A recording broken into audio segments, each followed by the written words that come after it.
यस्य प्रसादात् भगवत्प्रसादो यस्य प्रसादान्न गति कुतोऽपि ध्यायं स्तुवं तस्य यशस्त्रिसन्ध्यां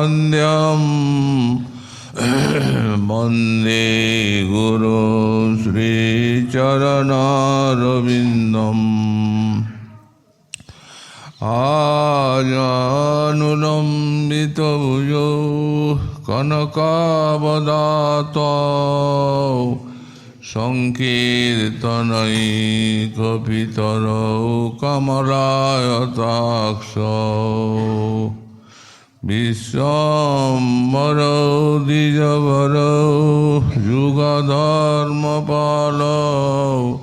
वन्दे जगत्प्रियकरौ करुणावतारौ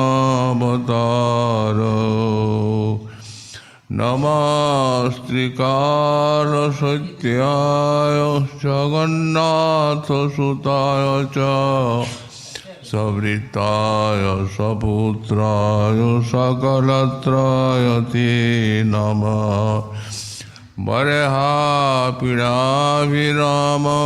मृगमदतिलकं कुण्डलाक्रान्तगण्डां कञ्जाक्षं कम्बुकण्ठं स्मितसुभगमुखं सादरेणस्तवेनुं श्यामं शान्तं त्रिभङ्गं रविकरवसनं भूषितं वैजयन्त्या वन्दे वृन्दावनस्थं युवतिशतवृतं ब्रह्मगोपालवेशम् तप्त काञ्चन गौरङ्गी राधे वृन्दावनेश्वरी वृषभानुसुते देवी तं नमामि हरिप्रिये मूकं करोति वाचालं पङ्गुं लङ्घयति गिरिं यत्कृपातमहं वन्दे परमानन्दमाधवां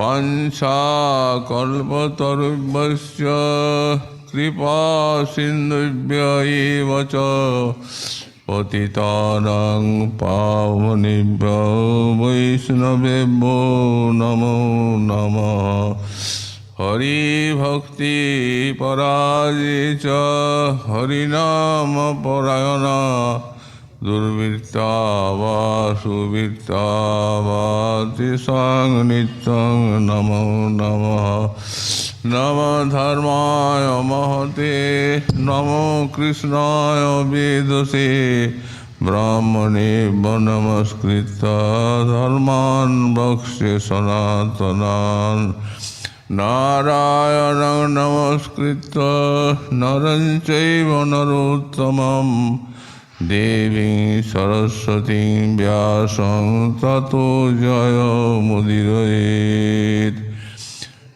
जय रूप सनातन भट्ट रघुनाथ श्रीजीव गोपाल भट्ट दास रघुनाथ এই ছয় গোসাইর করি চরণ বন্দন জয়িতি বিঘ্ননাশ অভীষ্ট পূরণ দুর্গমী পথিমেন্দ্রস্কলৎপাদগতির্মুহু সকৃপায়ুষ্টিদানেন সন্ত সন্ত অবলম্বনম।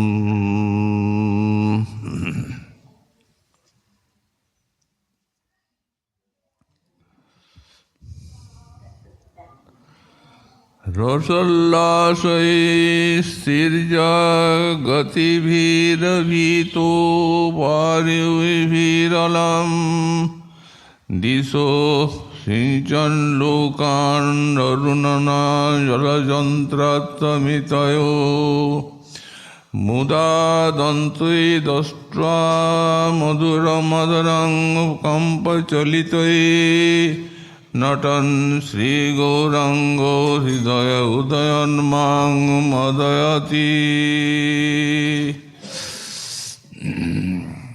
কলিযুগ পাবনাবতার শ্রী শ্রী গৌরাঙ্গ মহাপ্রভুর পরম অন্তরঙ্গ পার্ষদ পরম পূজ্যপাদ শ্রী শ্রীল রঘুনাথ দাস গোস্বামী চরণ তাঁর শ্রী শ্রী স্তবাবলী গ্রন্থে শ্রী গৌরাঙ্গ স্তব কল্পতরু স্তবেতে তৃতীয় সংখ্যক শ্লোকে বলছেন রসুল্লাস স্থির জগতি ভীত বারি বিরলম দিশো সিঞ্চন লোকান নরুণ জলযন্ত্রত্বমিতয় মুদা দন্তে দৃष्ट्वा মধুরমধুরং কম্পচলিতৈ নটন শ্রীগৌরাঙ্গ হৃদয় উদয়ন্মাং মদয়তি। যিনি রসোল্লাস বশত তাঁর অরুণবর্ণ নয়ন যুগলের থেকে নিঃসৃত জলযন্ত্র ধারার ন্যায় অশ্রুজলে জনসমুদায়কে সিঞ্চন করত পরমানন্দ কম্পিত ওই দন্তভক্তির দ্বারা মধুরধর দংশন করে আর চরণযুগল ইতস্তত তীর্যক গতিতে নিক্ষেপ করতে করতে আর অতি মধুর নৃত্য করেছিলেন। বললেন, সেই গৌরাঙ্গ আমার হৃদয়ে উদিত হয়ে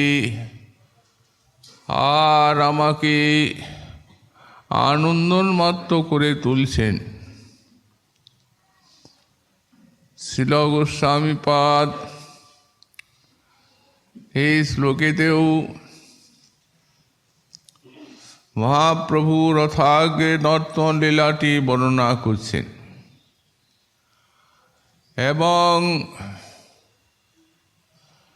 রসোল্লাস বশত রসের উল্লাস বশত বলছেন মহাপ্রভুর নয়ন যুগলের থেকে জলযন্ত্র ধারার মতো বাড়ি নিঃসৃত হচ্ছে এবং জনসমুদায়কে সিক্ত করছে। আর বললেন, এই প্রকার কম্পিত দন্ত দ্বারা মধুর অধর তিনি দংশন করে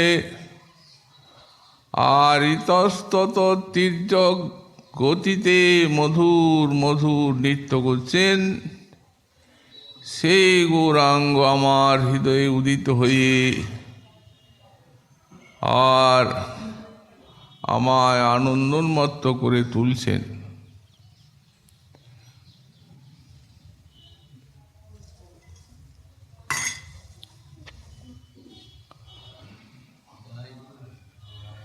রসোল্লাস বশত শব্দটি দিয়েছেন প্রথমে। রসের উল্লাস বশত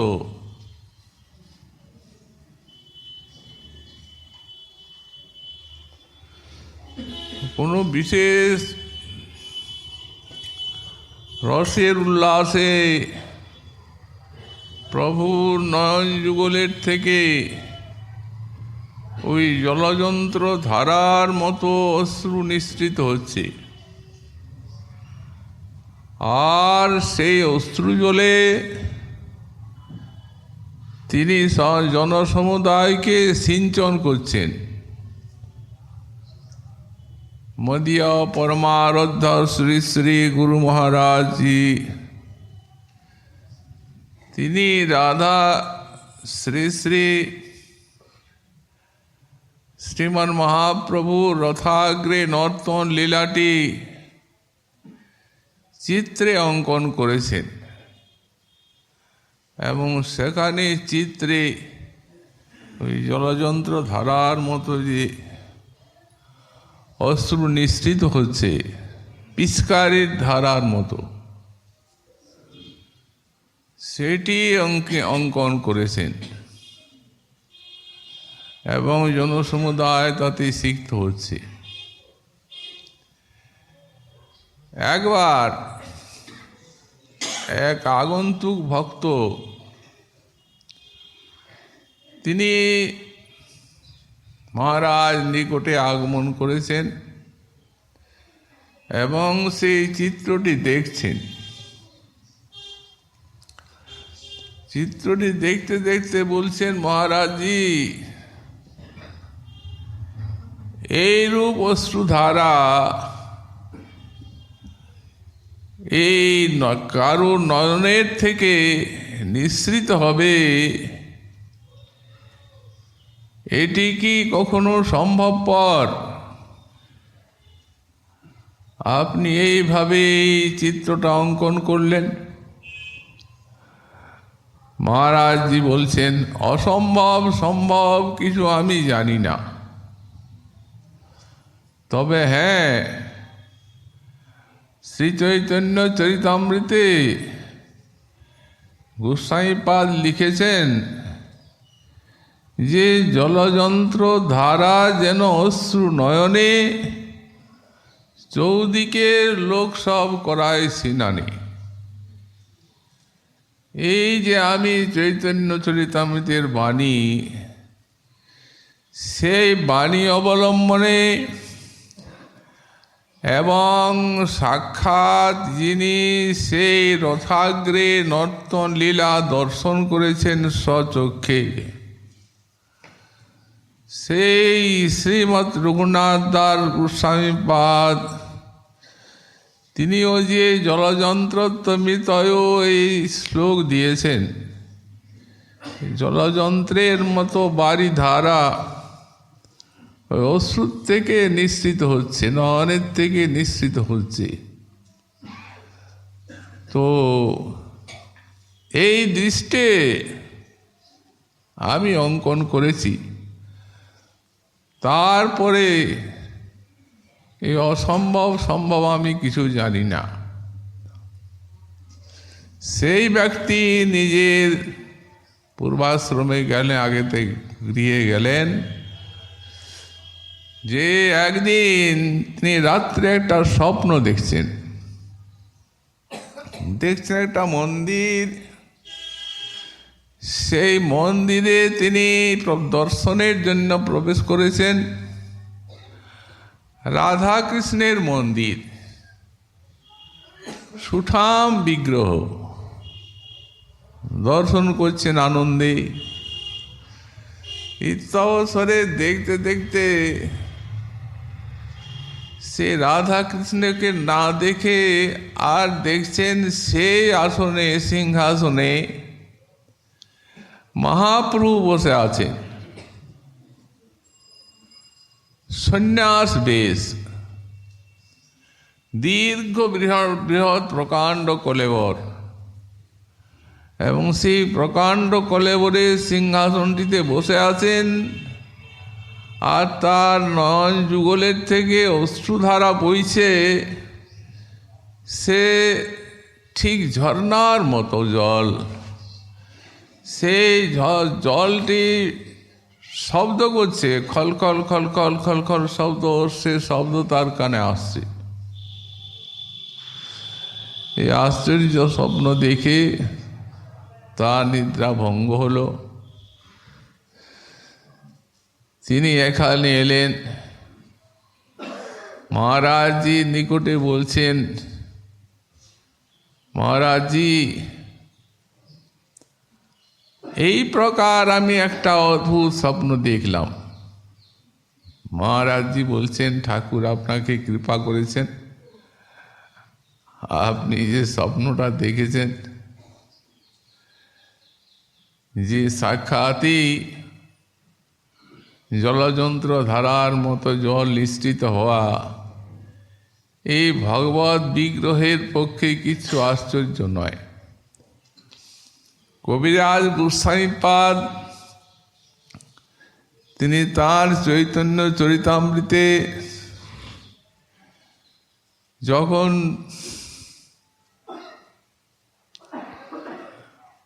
ওই সমুদ্রের নিকটে উদ্যানে শ্রীকৃষ্ণের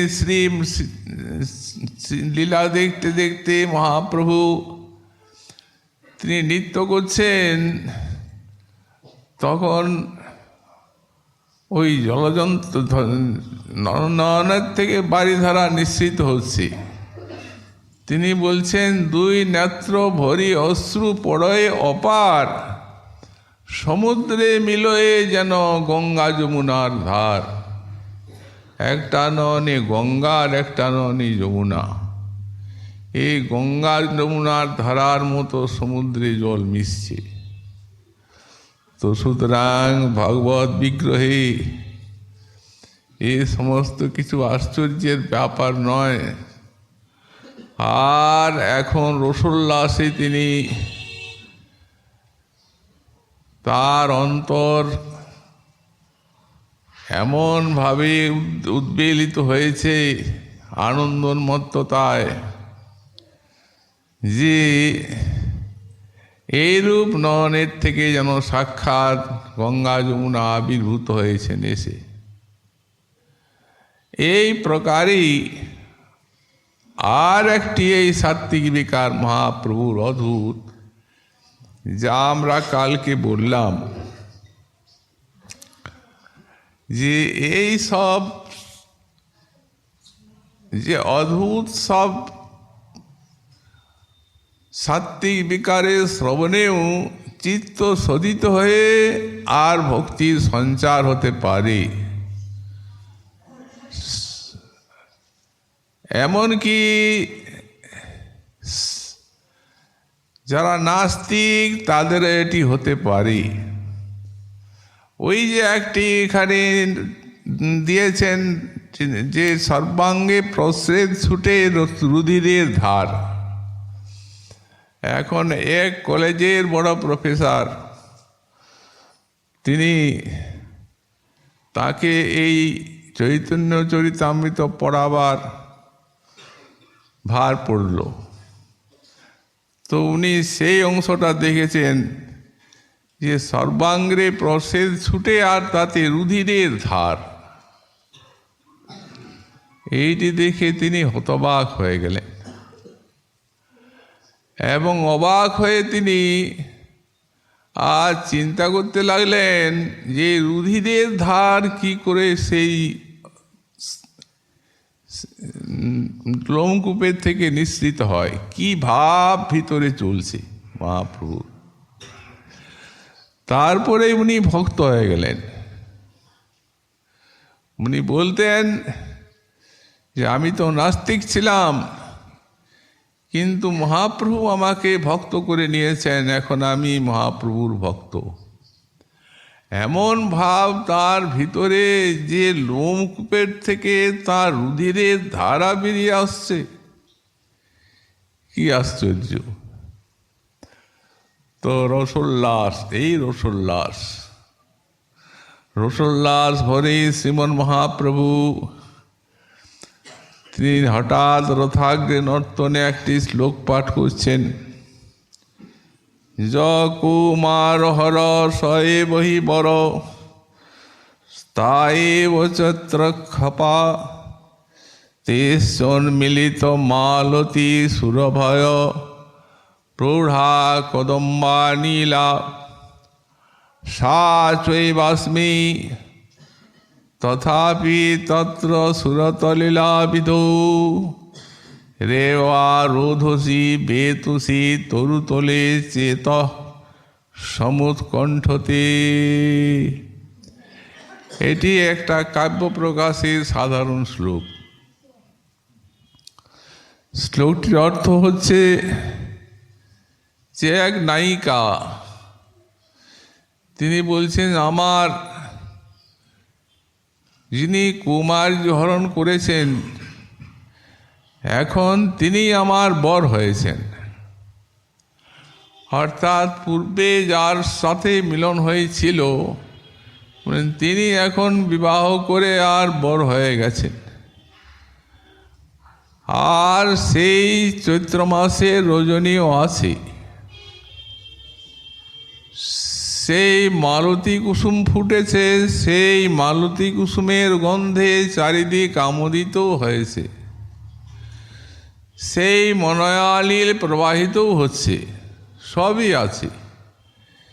কিন্তু তবু রেবা রোধসী বেতুষী তরুতলে চেত সমুৎকণ্ঠতে, ওই বিবাহের পূর্বে যে রেবা নদীর তটে ওই বেতসী তরুমূলে তাদের মিলন ঘটেছিল, আমার সেই মিলনাকাঙ্ক্ষাটি অন্তরে জাগছে, এটি ভালো লাগছে না।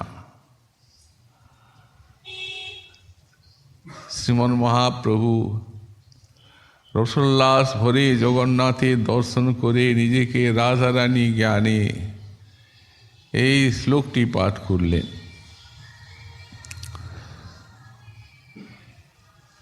আমাদের শ্রীমদ্ রূপ গোস্বামী পাদ মহাপ্রভুর মুখে শ্রবণ করে শ্লোকটির ব্যাখ্যা করেছেন।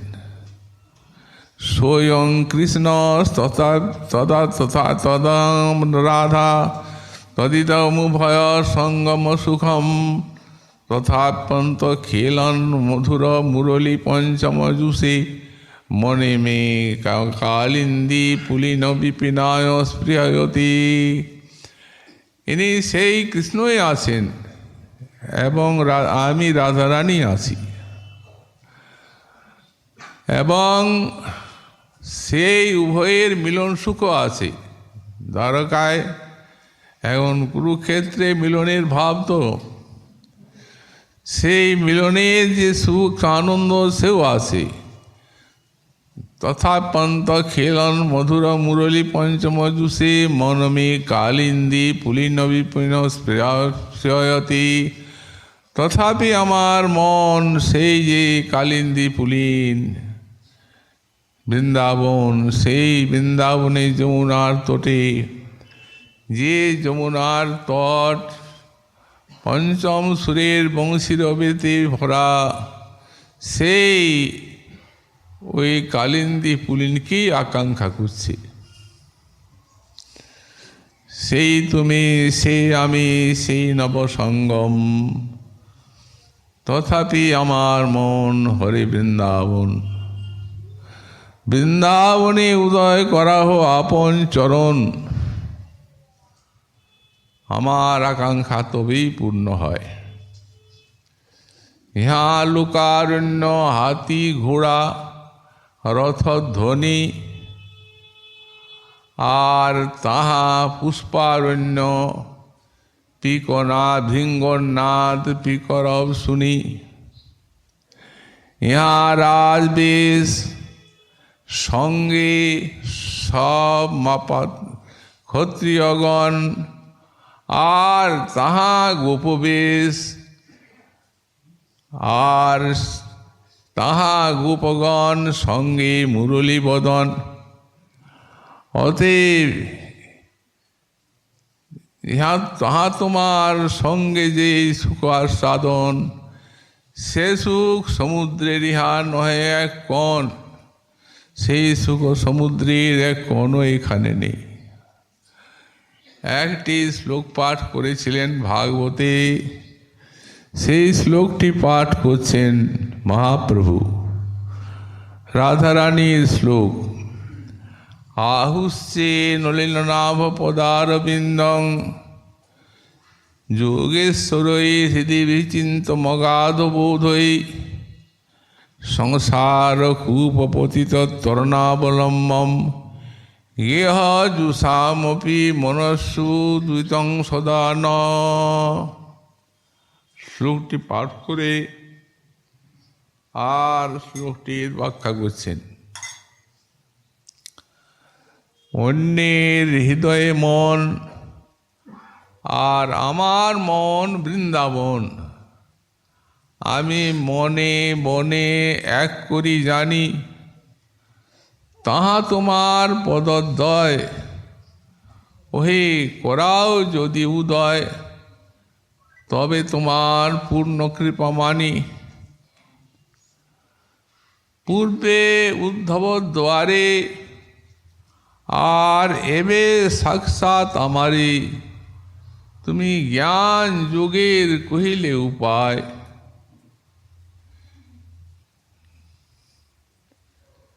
তুমি বিদগ্ধ কৃপাময়, তুমি জানো আমার হৃদয়, মরে কি হইছে কহিতে জুয়ায়, আমাকে কি এরূপ বলা তোমার উচিত। চিত্ত আমি কাড়ি তোমা হইতে,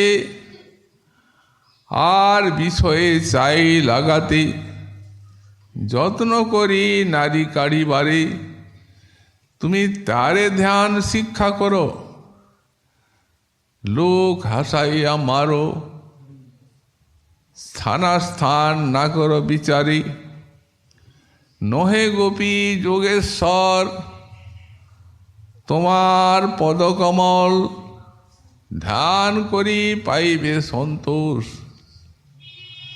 তোমার যে বাক্য পরিপাটি, তার মধ্যে কুটিনাটি, শুনি গোপীর বাড়ে আর রোষ।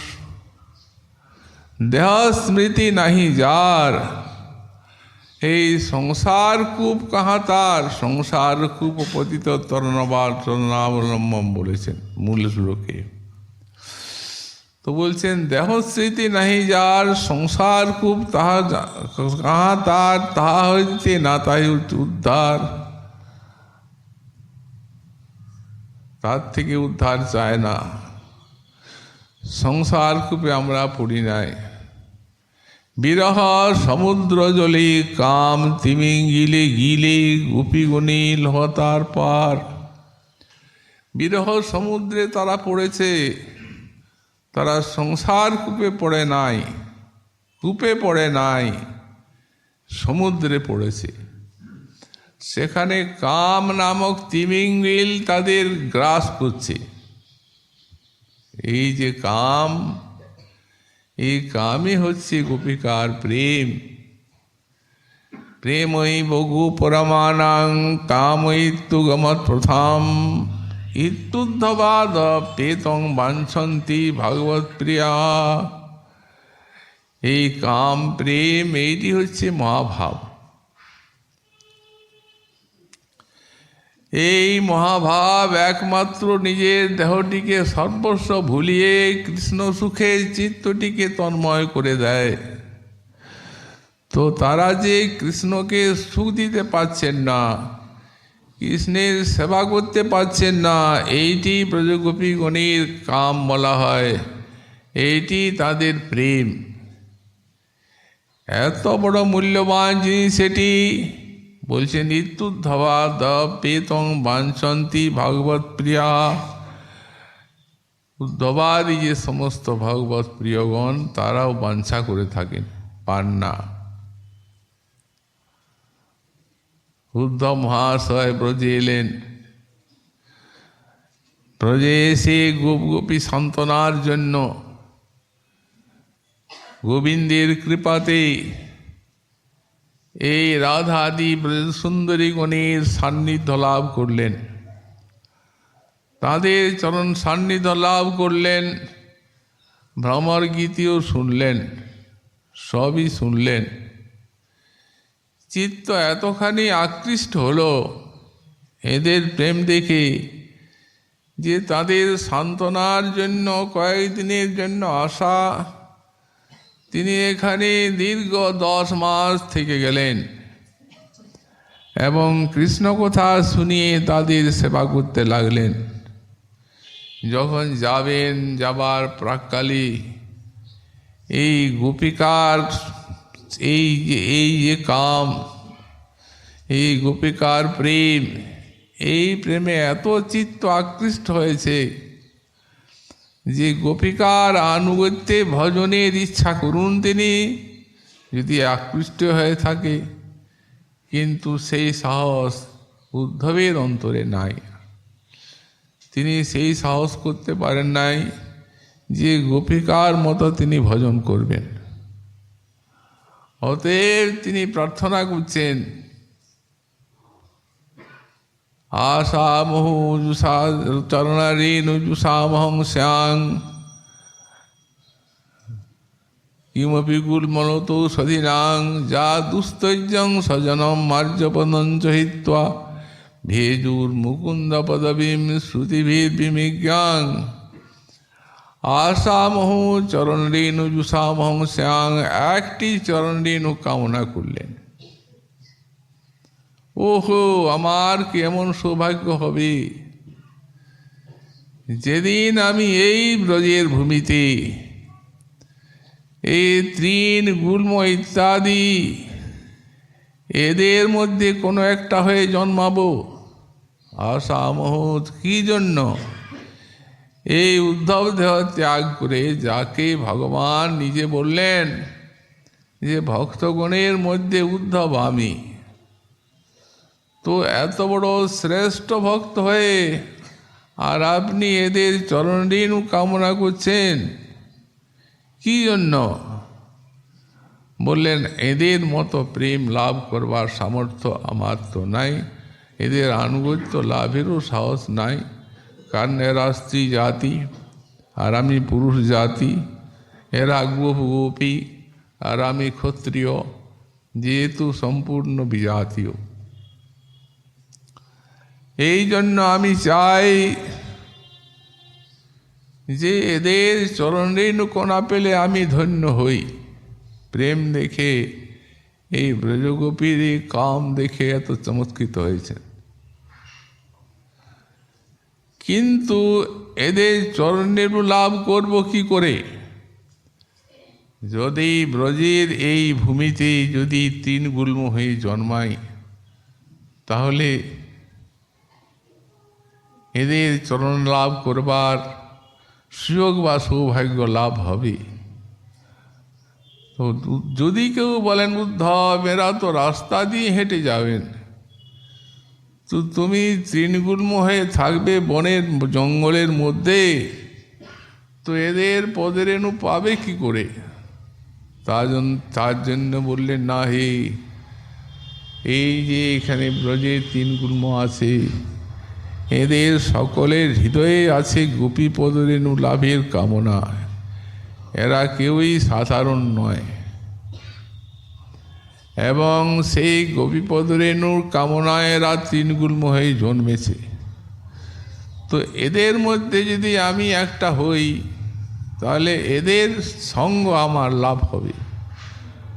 কোনো সময় বাতাসে ঢিল্লোলে এরা আমার গায়ে ঢলে পড়বে, আমিও এদের গায়ে ঢলে পড়ব। এইভাবে সজাতিয়াশয় এদের সঙ্গে আমার ওই গোপিকার চরণরেণু লাভের সৌভাগ্য লাভ হবে। তো রাস্তার মধ্যে তারা যাবেন, তো কি করে পাবে? বললেন, হ্যাঁ, উন্মাদিনী গোপী যখন কৃষ্ণের বেণু বাজবে, তখন পাগলের মতো এরা ছুটবেন কৃষ্ণের নিকটে। তো সেই সময় যদি কোনো এক গোপীর চরণ আমার মস্তকের উপরে পড়ে একটি রেণুকণা লেগে আমি ধন্য হয়ে যাব। কিন্তু তাই নয়, সে তৃণগুল্ম জন্মাবার জন্য আমাকে সাধনা করতে হবে। কি সাধনা করবেন? এই দেহে তো আর অন্য সাধনা হবে না। বন্দে নন্দব্রজস্ত্রীণাং পাদরেণু অভিঘ্নস যাসাং হরি কথদ্গীতং পুনাতি ভুবনত্রয়ম। এই ব্রজগোপীগণের একটা চরণ রেণু, এই চরণ রেণু লাভের জন্য আমি সেই চরণ রেণুটিকে বন্দনা করব। বন্দে নন্দ ব্রজস্তিনাং পাদরেণুম অভিঘ্নস, সর্বদা নিরন্তর ওই একটা চরণ রেণুকে বন্দনা করতে থাকব। এরও সারা জীবন যদি সব সময় ওই চরণ রেণুর ধ্যান বা বন্দনা করি, তাহলে তখন তিন গুল্ম হয়ে জন্মাতে পারব। এই একটা পদরেণু চরণ রেণু লাভের আশায় উদ্ধবের মতো মনীষী তিনি এই ব্রজে তিন গুল্ম জন্ম হয়ে প্রার্থনা করেছেন। কিন্তু ধন্য ধন্য এই কুলির জীব, যে কুলিতে মহাপ্রভু অবতীর্ণ হয়েছেন এবং কৃপা করে তিনি নিজে আস্বাদন করছেন, আর সেই আস্বাদ্য বস্তু তিনি বিশ্বের সমস্ত জীবকে দান করেছেন। আপনি করে আস্বাদনে শিখাইল ভক্তগণে, প্রেম চিন্তামণির প্রভু ধ্বনি। নাহি জানি স্থানাস্থান, প্রভু যারে তারে কইলা দান। মহাপ্রভু দাতা শিরোমণি, হইছে গুপ্ত ভাব সিন্ধু। ব্রহ্মা যার না পায় এক বিন্দু। প্রভু হেন প্রেম বিলাইল সংসারে। এই যে গোপিকার আনুগত্য, গোপিকার ভিতরেও রাধারানীর দাস্য, রাধা দাসী করে দিয়েছেন এই মহাপ্রভু এবং পার্শ্বদগণ তাঁদের যুগের মানুষকে। এতখানি সৌভাগ্য যদি উদ্ধবের কথা ভাবা যায়, সেই মনীষী সমগ্র ভক্তগণের মধ্যে শ্রেষ্ঠ, আর সাক্ষাৎ ভগবানের পার্শ্বদ। ভগবান নিজে বলেছেন ভক্তগণের মধ্যে আমি উদ্ধব। সুতরাং তিনি যদি এদের একটা চরণ রেণুর জন্য তিন গুল্ম হয়ে জন্মাবার আকাঙ্ক্ষা করেন, তাহলে এই কুলিজীবের মানুষ যে বস্তুটি পেয়েছে, সে মানুষগুলি কত ধন্যাতিধন্য এবং কত উচ্চকোটির, এইটি চিন্তনীয়। এই জন্য বললেন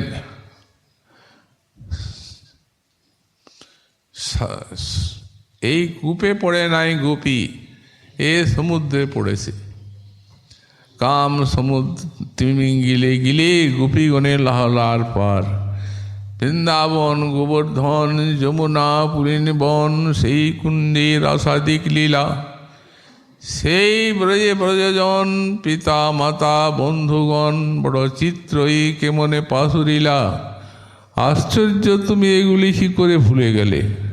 এই বৃন্দাবন গোবর্ধন যমুনা পুলিন বন, সেই রাসাদিক লীলা, এ সমস্ত লীলা তুমি কি করে ভুললে। শুনিয়া রাধিকা বাণী, ব্রজ প্রেম মনে আনি। শুনিয়া রাধিকা বাণী, ব্রজ প্রেম মনে আনি। করে কৃষ্ণ করে তার আশ্বাসন। আপনাকে ঋণী মানি, ব্রজ প্রেমের ব্রজলোকের প্রেম গুণী। করে কৃষ্ণ তার আশ্বাসন। কি বললেন কৃষ্ণ? প্রাণপ্রিয়ে সুনমুর সত্য নিবেদন, ব্রজ আমার সদন। ব্রজের যত লোকজন, গোপ গোপী সব বন্ধুগণ, সবে আমার হয় প্রাণসম। তার মধ্যে গোপীগণ সাক্ষাৎ আমার জীবন, আর তুমি মোর জীবনের জীবন। তোমার সবার প্রেম বসে আমারই করিলা বসে। আমি তোমার অধীন কেবল, কিন্তু তোমার সভা ছাড়াইয়া এই আমাদুর দেশে লইয়া রাখিয়াছি দুর্দৈব প্রবল। এই দুর্দৈব এটি এইভাবে করে রেখেছে।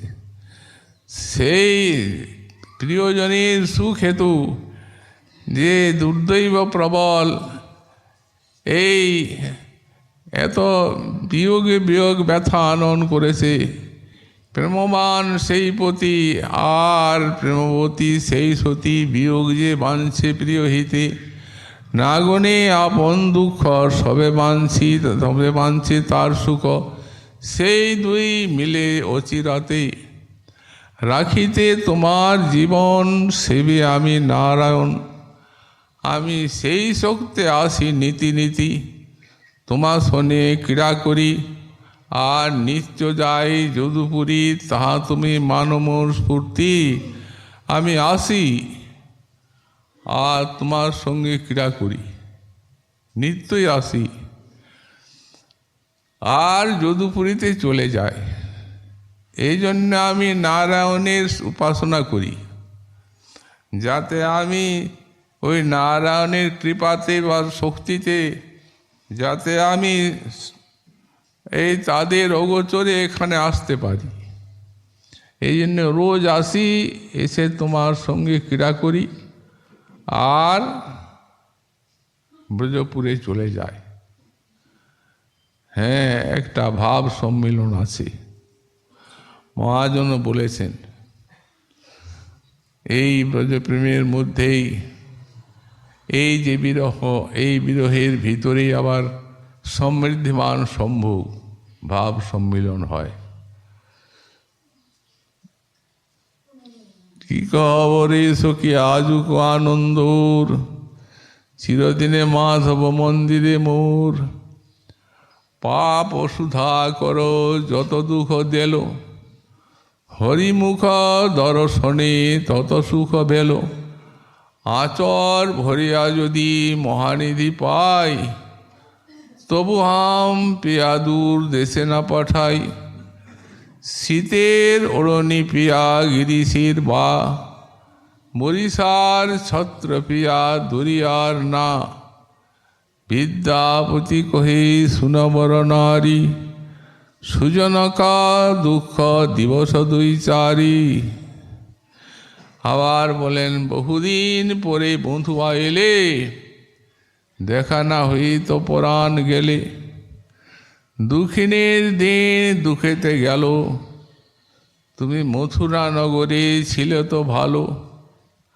আপনার দুঃখ কিছু না গুনি, তোমার কুশলে কুশল মানি। এখন ভ্রমরা আসিয়া কুরুক গান, উকিলা আসিয়া কুরুক গান। ভ্রমরা ধরুক তাহার তান, আর গগনে উদয় করুক চন্দ। মলয়া পবন বহুক মন্দ, বাসুলি আদেশে কহে চণ্ডীদাসে। আজ দুঃখ দূরে গেল সুখ বিলাসে।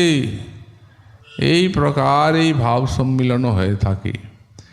এই জন্যে বললেন তাকিতে তোমার জীবন, সেবে আমি নারায়ণ। তার শক্তি আসি নীতি নীতি, তোমার শোনে ক্রীড়া করি। আর নিত্য যাই যদুপুরী, তাহা তুমি মানো মোর স্ফূর্তি। তো এইভাবেই ভাব সম্মিলন হয়, সমৃদ্ধিমান সম্ভোগের আস্বাদন হয়ে থাকে। তাই এখানে বলছেন সেই রসোল্লাস, সেই রসোল্লাস শীতে উদিত হয়ে হওয়াতে প্রভু এই প্রকার আনন্দে নৃত্য করছেন তীর্য গতিতে। আর অরুণ অধরকে দন্তে দংশন করেছেন। কম্পিত দন্ত কম্প হচ্ছে, তো কম্পিত দত্তে অরুণধরকে দংশন করেছেন। কিভাবে অরুণধরকে দংশন করে আর বলছেন নিজের মনে মনে যে বহুদিন পরে তোমাকে পেয়েছি এই বৃন্দাবনে। দুই দিকে উপবন শ্রেণী, সেই উপবন শ্রেণীতে দুই দিকে বৃন্দাবন জ্ঞান। এখন আজ প্রিয়তমকে বৃন্দাবনে এনেছি, এই জ্ঞান হয়েছে প্রভুর। অতএব তোমাকে পেয়েছি, আর তো আমি তোমার বৃন্দাবনের থেকে ছাড়ব না। এই জন্য অরুণ অধরকে দন্তে দংশন করেছেন, কম্পিত দন্তে। আর তির্যক গতিতে অদ্ভুত নৃত্য করছেন, অদ্ভুত। বলছেন মুদা এত আনন্দ, এই দন্তই দশটা মধুর মধুরং কম্প চলিতই নটন, আর কম্পিত হয়ে চলছেন, নৃত্য করছেন। নৃত্য করতে করতে নৃত্য করতে করতে ওই হঠাৎ ওই প্রতাপরুদ্র রাজার সম্মুখে পড়ব হয়ে গেছেন। তখন প্রতাপরুদ্র রাজা ধরেছেন, যেমনি ধরেছেন প্রভুকে তেমনি প্রভুর বাহ্য জ্ঞান হয়ে গেছে। ছি ছি বিষয়ী স্পর্শ হইল আমার, ছি ছি আমার বিষয়ী স্পর্শ হয়ে গেল। ভীত হয়ে পড়লেন রাজা প্রতাপরুদ্র। সার্বভৌম ভট্টাচার্য বলছেন ভয় নেই কিছু, তোমার উপরে প্রভুর কৃপা আছে, অতএব যে কোনো প্রকারের সময়ে ছলে আমি তোমাকে প্রভুর সঙ্গে মিলাবো। এই করতে রথ পেছনে মহাপ্রভু মাথা দিয়ে আর ঠেলছেন, হড়হড় হড়হড় হড়হড় হড়হড় হড়হড় করে রথ চলছে।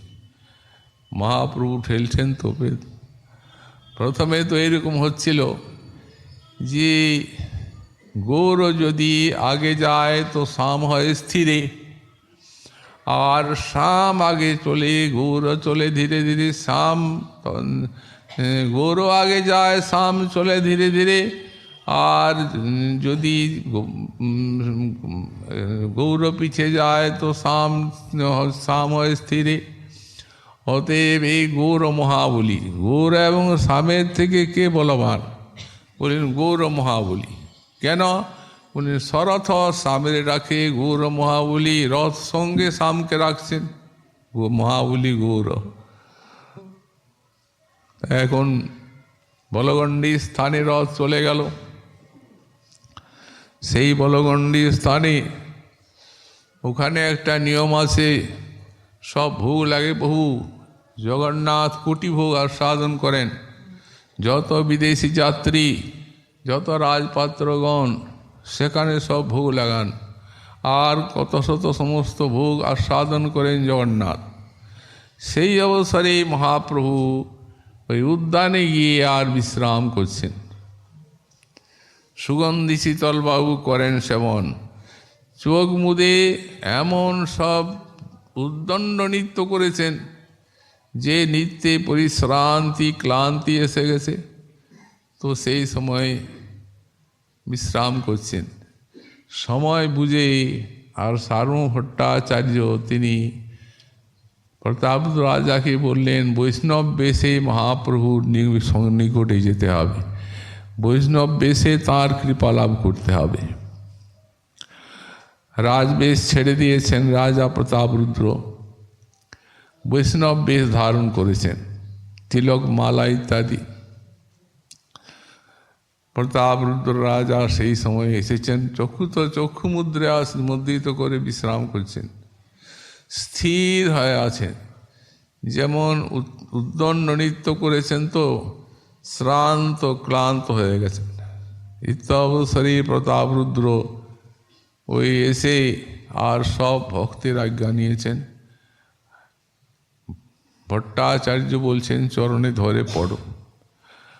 তারপরে চরণ সম্ভাবন করছেন, সাহস করে চরণগুলি বুকে নিয়েছেন, নিয়ে চরণ সম্ভাবন করছেন, আর রাসলীলার শ্লোক পাঠ করছেন। যতীতিকেন্ধিকং অধ্যায় করেন পঠন, মানে গোপীগীত পাঠ করছেন। গোপীগীত পাঠ করতে করতে করতে করতে তব কথামৃতং শ্লোক রাজা যে পড়িল, উঠি প্রভু প্রেমাবেশে তারে আলিঙ্গন কইল। তব কথামৃতং তপ্ত জীবনম কবিভিড়িতম কলমশাপহং শ্রবণমঙ্গলং শ্রীমদাদতম ভুবি গৃহন্তি যে ভূরিদা জনা।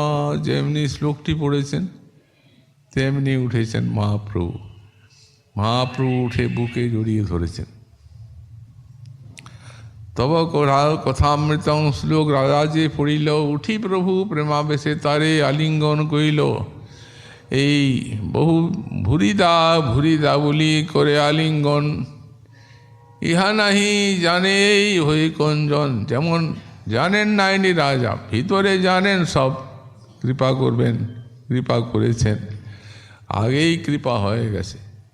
যখন ঐশ্বর্য দর্শন করাইছেন তখনই। এখন ভুরিদা ভুরিদা বলে আলিঙ্গন করছেন, যেন ঠিক জানেন না ইনি কি। তুমি মরে বহু দিলে অমূল্য রতন, মোর কিছু দিতে নাই দিনু আলিঙ্গন। তুমি আমাকে অনেক কিছু দিলে, আমার তোমাকে কিছু দিতে নাই, দেবার মতো কিছু নাই, অতএব তাই আলিঙ্গন দিলাম। এই আলিঙ্গন ছলে আত্মদান করলেন। রাজা কহে, আমি তোমার দাসের অনুদাস, দাসের অনুদাস করে রাখো এই মোর আস। মহাপ্রভু মহাপ্রতাপ রুদ্রকে ঐশ্বর্য দেখালেন আর নিষেধও করলেন এই ঐশ্বর্যের কথা কারো কাছে বলবে না। এই প্রকারে অদ্ভুত লীলা। এমন যে শ্রী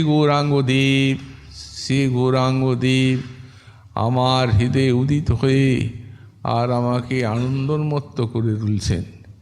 এইভাবে